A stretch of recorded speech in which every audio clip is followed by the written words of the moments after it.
Welcome back to part 2 of buying a used sailboat. Once you've found a boat that you think you like, you'll have to make an appointment to go see it. Sometimes the broker will be there and sometimes the owner will be there. It's the owner you really want to speak to. The first time you see the boat in person will leave a first and lasting impression with you, but it's the second one you should take note of when you've had time to actually walk around and have a look at the boat, see it for what it actually is. Look round for crazes. They look like spiders' webs. You'll see them in the gel coat in different places. These are points of impact or damage.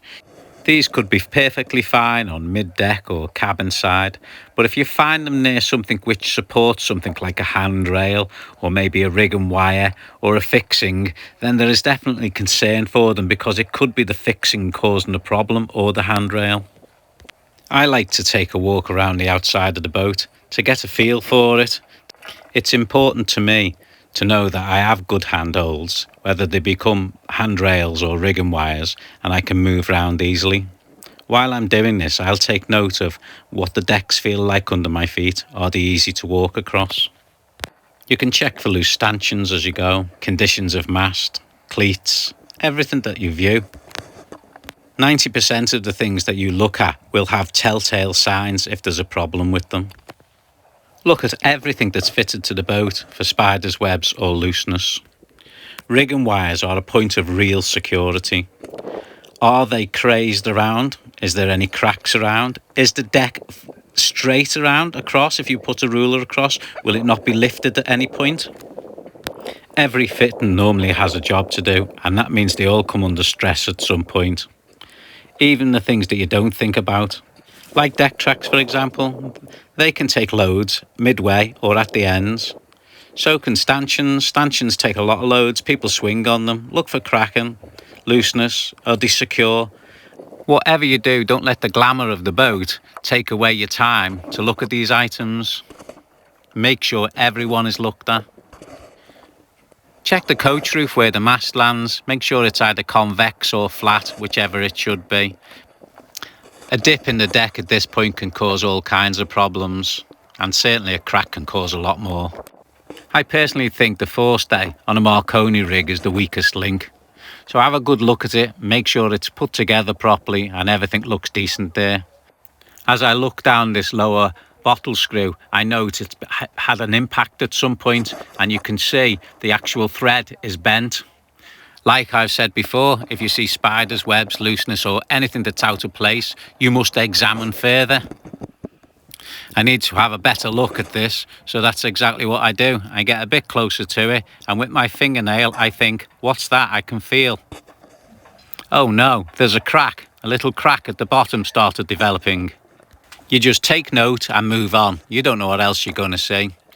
Looking around the inside, all windows, I have a look around the materials and the woods and everything around, and I'm looking for white marks in the wood to show that water's been leaking through the windows down into the woods.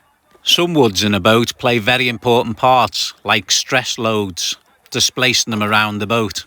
Here you can see that is a watermark from a window. You need to check further to check that this watermark's caused no damage. Slowly, I'll make my way around all the bulkheads, the edges. I'll pay particular attention to areas of stress. They're usually found by looking out the window and seeing where the chain plate comes through that holds the mast up and having a look at it on the inside. Well, there's solid blocks of wood put into these and there's no rot around them, so that will say it's strong to me. One thing that can be used as a telltale is the door. The door has a nice fit and all the way around it and keeps the same gap, and all the wood's intact, then there's a very good indication that the mast has not squashed anything if the door opens easily and closes easily. And when you look at the joinery where there's glue marks, are they still together?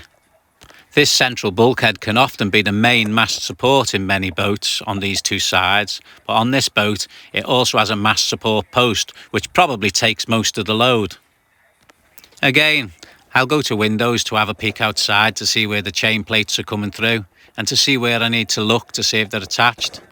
If they're hiding in cupboards, go looking through the cupboards to find out what you can see. Well, there's no skeletons in this closet. Continue your trip around the boat. Have a look at different points of furniture, how well they fit together, if they've been apart and why they've been apart. Make sure you check the bilges. Any problems work their way down in a boat, so there'll normally be some evidence down there of it. On boats with bolt-on keels, you'll be looking at the keel bolts here. Water causes more damage to a boat than anything else, but it's not the salt water it's sitting in. It's normally the rainwater that finds its way into the boat. If it's not rotting the bulkheads, it's working its way down and it's attacking the materials or the bases of woods around the boat. So go around the bottom of all furniture and have a look for tide marks down there, and that'll show you whether the boat has sat in any water at any point in time. The engine of any boat is obviously a very important area. I think an engine tells its own story. If it's got its original paint on it, and I mean original paint, and it still looks good, it means the anodes have been changed on a regular basis on the engine. If the owner's willing to change the anodes on an engine on a regular basis, he's probably ready to do everything else that needs doing at the right time. The lower companionway woods are an area that I would expect to see a little bit of water damage on most boats of an age.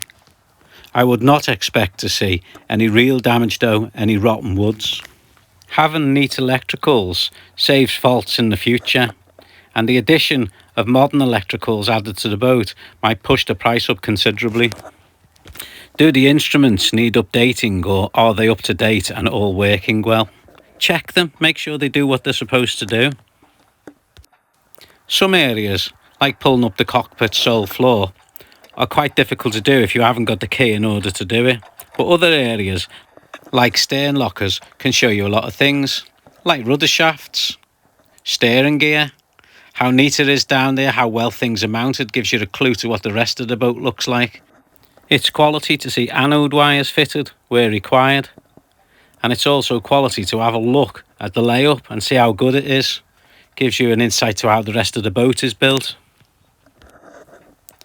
Things like cracks in speakers and stuff like that are really immaterial to the structure of the boat.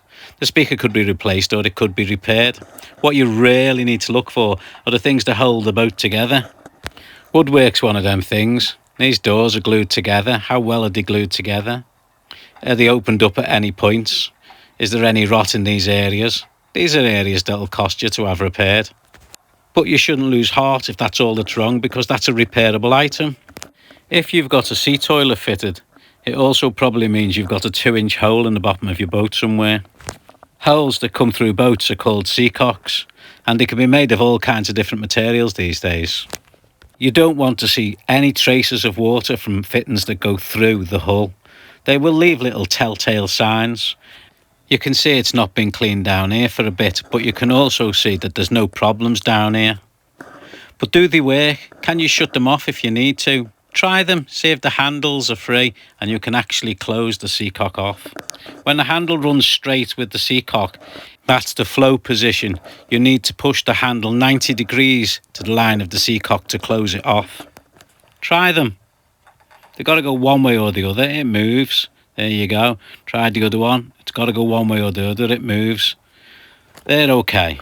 While you're in the bilge, have a good look round. Any damage anywhere should raise a question mark in your mind. You should check below any opening windows for trails or signs of leakage that's gone down and maybe into woods. And if you can gain access, check the backs of those areas as well. If you don't feel capable to do this, take a friend who is capable with you. And if you haven't got such a friend, you will need somebody to survey the boat on your behalf. The next question is decision time to yourself. Do you want this boat? Do you want another boat? Have you made your mind up yet? If you decide that boat's the one for you, then it's time to make an offer. Speak to the vendor. Make your offer realistic. Base it on the condition and the equipment you're receiving with the boat. And if all goes well, you, like me, might be the proud owner of your new vessel. Thank you very much for watching, and I hope this has been helpful in some way to you. Bye for now.